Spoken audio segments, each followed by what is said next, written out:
What's going on, guys? It's been a while since I made a video. Been like close to a year. I'm not sure.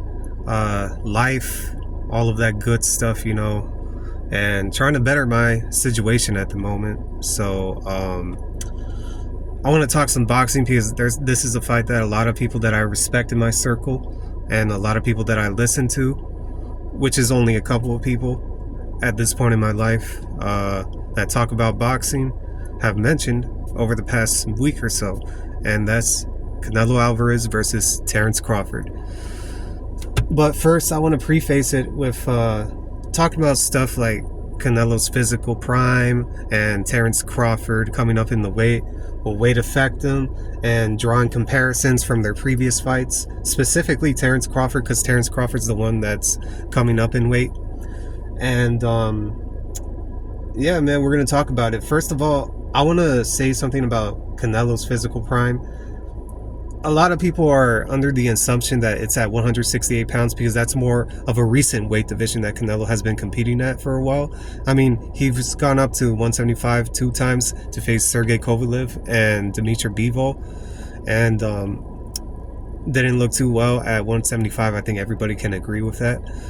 And at 168, he looks good. He looks good at 168, but I think there's a misconception about Canelo's abilities at 168 pounds compared to what they saw at 160 pounds. I'm not sure if these are like new boxing fans. No offense to any of them, but when they look at Canelo Alvarez when he was using head movement, defense overall, and how he looked a little bit more fluid.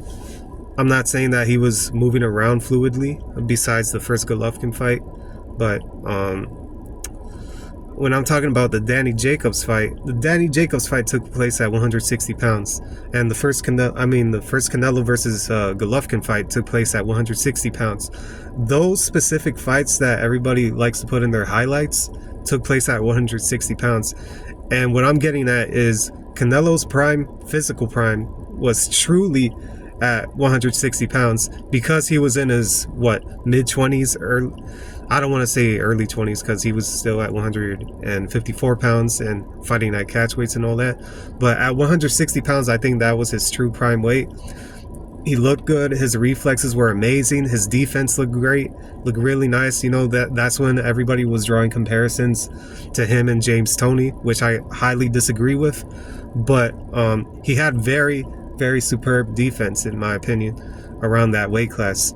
And at 168 pounds, you stop seeing those comparisons to past greats that were defensively blessed and all that, because Canelo wasn't moving his head around like that as much as people like to emphasize. Sure, he's slipping a lot of shots, that's for sure. He's a lot more slippery nowadays because he can't use that same type of athletic movement anymore that he used to use back in his prime at 160 pounds. And plus, you have to consider the weight gain that he gained between 160, 168 to even 175 as well, cutting down from 175 to 168. That's a whole lot of wear and tear, man. Keep in mind that Canelo started at 15 years old, and he's had a whole lot of fights since then, 60 something fights, close to 70 fights. And I would say at 168 pounds, he looks okay. He doesn't compare in terms of athleticism, reflexes to what he was at 160 pounds because of the weight gain, because of his age, because of the amount of fights that he's had. So I highly disagree that his physical prime, like all these comparisons, these examples of reflexes that he has and what he used to have, I think he used to throw his jab a lot better when he was at 160 pounds, in my opinion. And during the early days of him at 168 pounds, of course. But he doesn't do that anymore. He doesn't do certain things that people say that he's going to do in this Terence Crawford fight anymore. But there's still some experience that he has at 168 pounds, that's for sure. So there's that to consider. I just wanted to get that out of the way. And I also want to talk about Terence Crawford versus Madrimov. That performance that Terence Crawford had. Terence Crawford was just coming off the win against Errol Spence, but this took place like a year after that, believe it or not. So Terence Crawford has had some long layoffs, and I feel like he wasn't taking this fight too serious, the Madrimov fight. I saw that fight recently, so it took me a while to see that fight because I haven't had time and anything like that. But Madrimov was giving him problems, you know, the feints and all that. But overall, I think that Terence Crawford was not really putting his art into the Madrimov performance, in my opinion. Of course, some people are going to disagree, you know, but that's their opinion, and this is my opinion. I don't think that he was taking that fight too serious.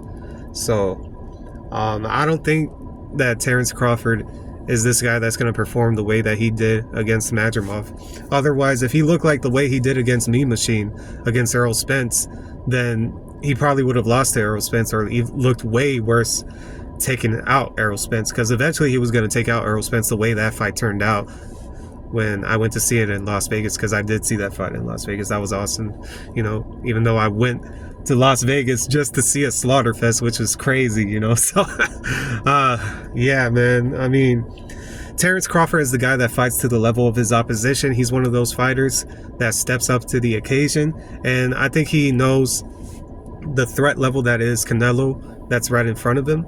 And when you're a fighter, you feel that type of danger, and as humans, we resort to that survival instinct, you know. Not that Terence Crawford is going to be, you know, not doing anything the whole fight. Of course he's going to fight off the back foot, and there's going to be the quote-unquote running, but let's not act like people can't fight off the back foot, you know. People can't fight off using their jab off the back foot, you know, throwing punches off the back foot. I used to see Muhammad Ali do that all the time. Sugar Ray Leonard used to do that all the time. I've even seen those two fighters knock out some other fighters just from fighting off the back foot. So we shouldn't underestimate that ability when it comes to Terence Crawford. But I know somebody's going to say, oh, so you think Terence Crawford is going to knock out Canelo or stop him?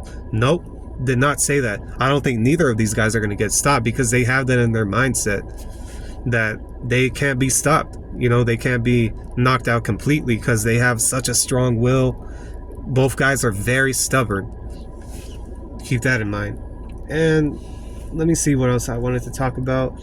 I wanted to draw comparisons from the Victor Postol fight, because that's how a lot of fans are thinking that this fight is going to turn out to be. They're thinking that Terence Crawford is going to be running, quote unquote, like he did against Victor Postol. But I remember Victor Postol was getting hit a whole lot by Terence Crawford throughout all those rounds.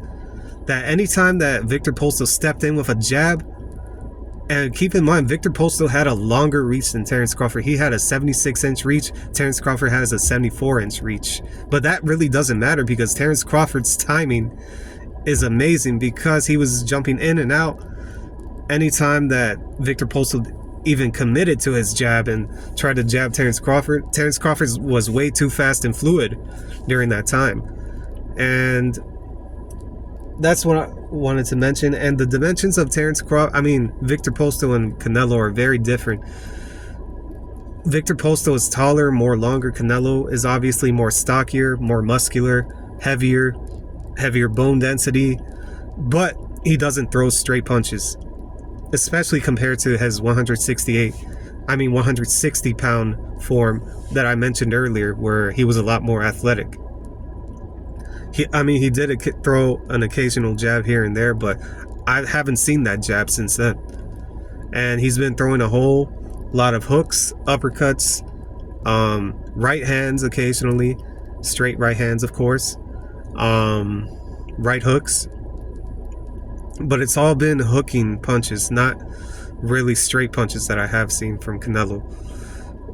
And that could be a problem against Terence Crawford, who's very rangy and tends to measure out distance against opponents that aren't really that much of a fast twitch fighter. Canelo's not a fast twitch fighter that he was at 160 pounds.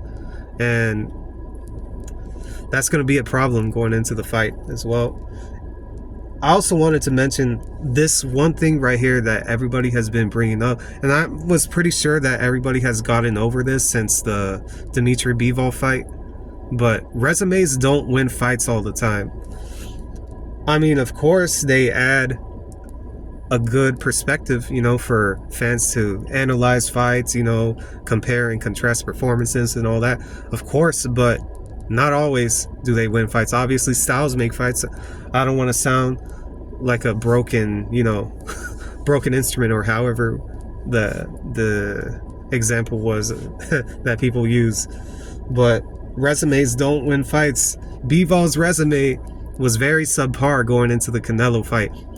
A guy, take Bivol's name out of it, a guy that beat John Pascal, not the same John Pascal that Sergey Kovalev beat many years ago, over a decade ago, a guy that beat Broadhurst, a guy that beat Sullivan Barrera, a guy that beat, who else?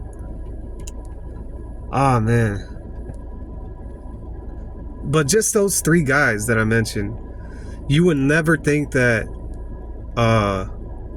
that opponent would be able to beat Canelo with the resume that Canelo had, even with the win over Sergey Kovalev at 175 pounds. So it's crazy, man. I mean, I just don't think that resumes factor in that much, like they're the end all be all, as much as fans like to think that it is. So anyways, I mean, that just goes to show that there's ways to beat Canelo and fighters like Canelo. It's been done before in the past. Obviously, people that are very young to the sport don't realize that, because they come from the tail end of the Floyd Mayweather era, where Floyd Mayweather never lost. And they think that any fighter that has commercial value, Tank Davis, who came off a draw recently against Lamont Roach, and Canelo cannot be defeated. But I disagree. Bivol disagrees, and he made it a fight where, even though he doesn't have a commercial success as Floyd Mayweather, he still was able to gain rounds off of Canelo, win rounds off of Canelo, and get the decision, So it's very possible to beat Canelo, but you have to be perfect on every occasion, of course. So I have to keep that into consideration. And when it comes to these fights, I don't put any type of bias into it. No matter what I say, I know fans are going to be like, well, you got to be favoring this fighter because of his nationality, his resume, or his commercial success, what he's done for the sport. That really doesn't matter to me, because I'm always going to favor the better boxer, So the better boxers are always the ones that really don't care about what is going on in the environment and just stay disciplined throughout the entire fight. Canelo has done that before, I mean, he had to stay disciplined in the second Golovkin fight. Some argue that it's very debatable, that fight.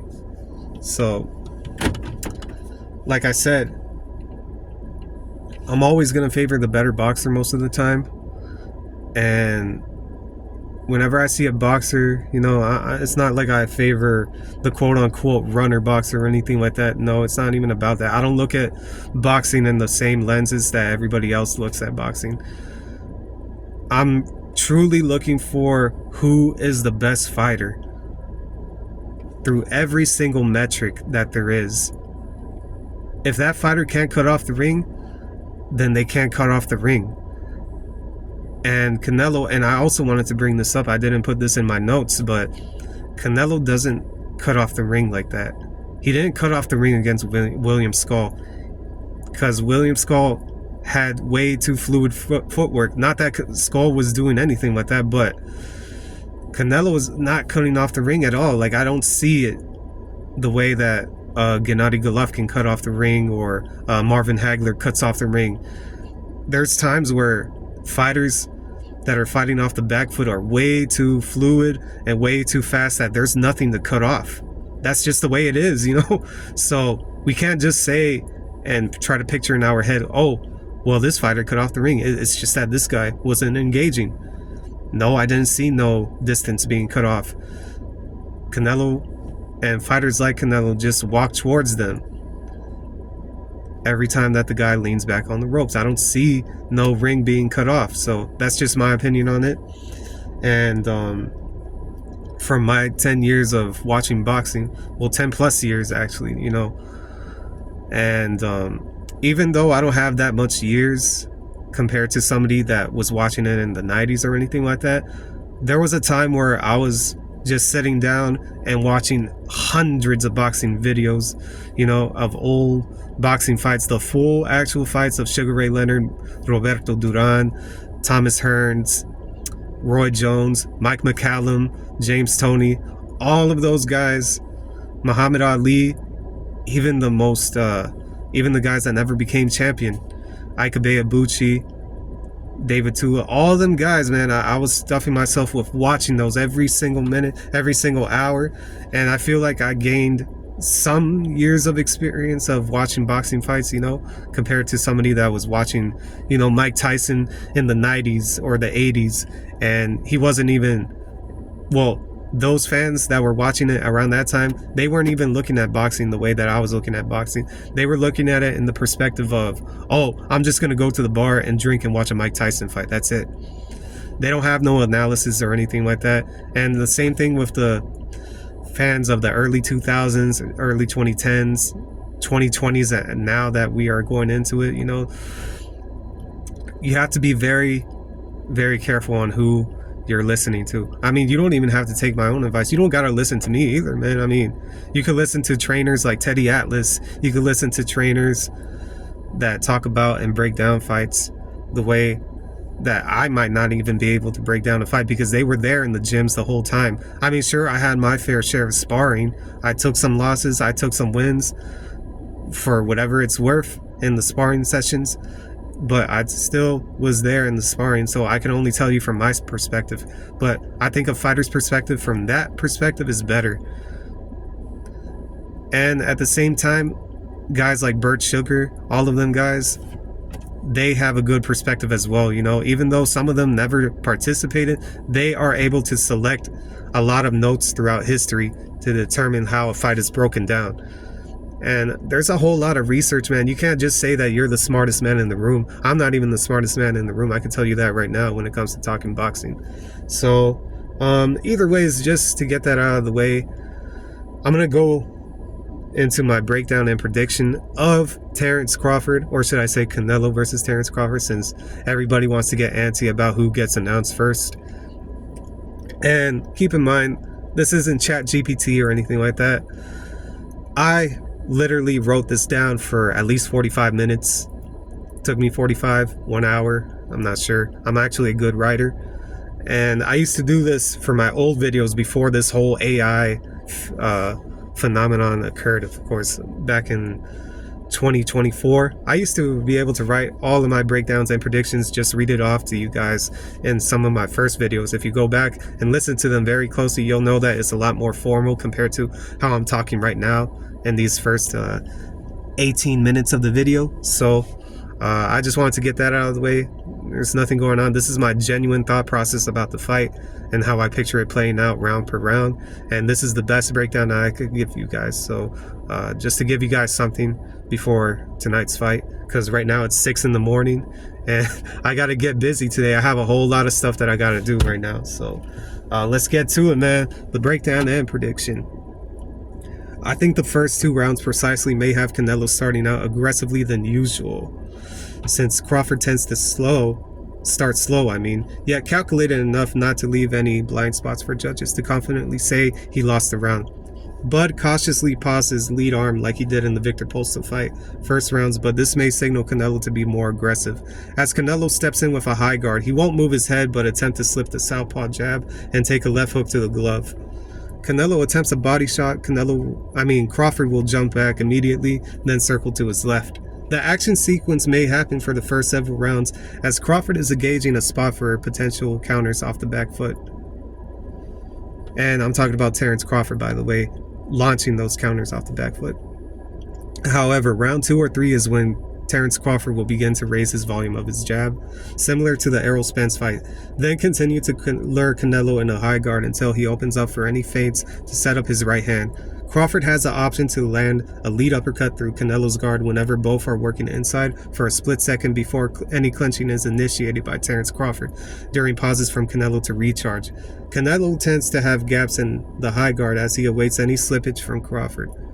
Crawford could receive some arm blows, as seen in the Dimitri Bivol fight, that may move his entire body around depending on what weight he will come in at, preferably a lighter weight that emphasizes the fluidity needed and described in this breakdown, but not as many will land as they did on Bivol. Much of this fight will look similar to the Victor Postal bout, but with more emphasis on varying jabs and lead punches.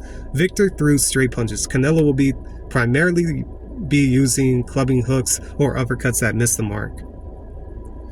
Canelo will find it difficult to close any gaps because the foot speed and dexterity of Crawford is too fluid. There will be nothing to cut off any distance. Nothing has changed from the second round. Unlike William Skull, Crawford has a higher punch output off the back foot, but is also tying up Canelo at the most accurate times as he slows down from his typical old combinations of flurries. There may even be warnings or a point taken away from either fighter via a potential passively aggressive wrestling match that they may have, which is initiated by Canelo's frustration as demonstrated in the Bivol fight.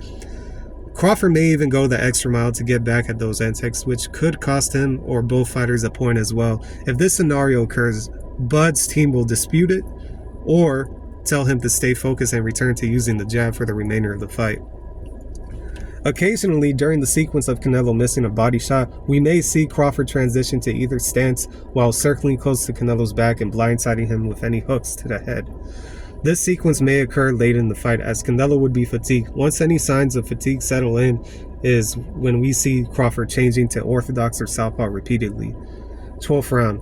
An aggressive Crawford is teeing off on Canelo at mid-range in the southpaw stance, just before a right hand lands on him.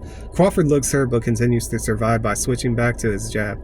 Canelo's urgency is at its maximum as he tries to lure Crawford back by enticing the crowd, but continues to get jabbed and set up by different hooks. This round may be the most debatable, but wouldn't change much of the outcome if this analysis goes the way Saturday will. The fight ends 117-111 Terence Crawford. 1 or 2 rounds Canelo may have won. The third point would be a deduction as mentioned from the possible scenario of a wrestling match. Crawford makes history. There you have it. That's my breakdown and prediction of Terence Crawford versus Canelo Alvarez. Let me know what you guys think.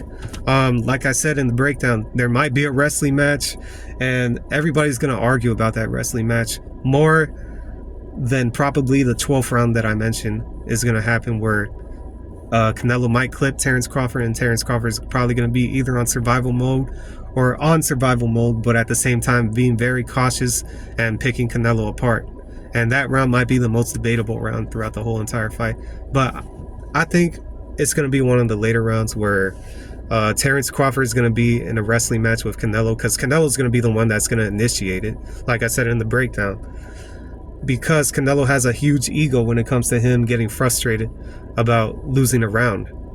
We saw that in the Dimitri Bivol fight, and I think we saw that in a couple of other fights when he's not winning, when he doesn't think that he's winning any rounds. But either ways, just to not make it long already, because it's already 23 minutes.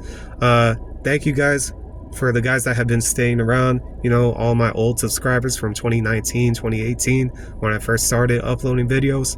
Appreciate you guys, man. Hopefully you guys stick around. Better things are coming.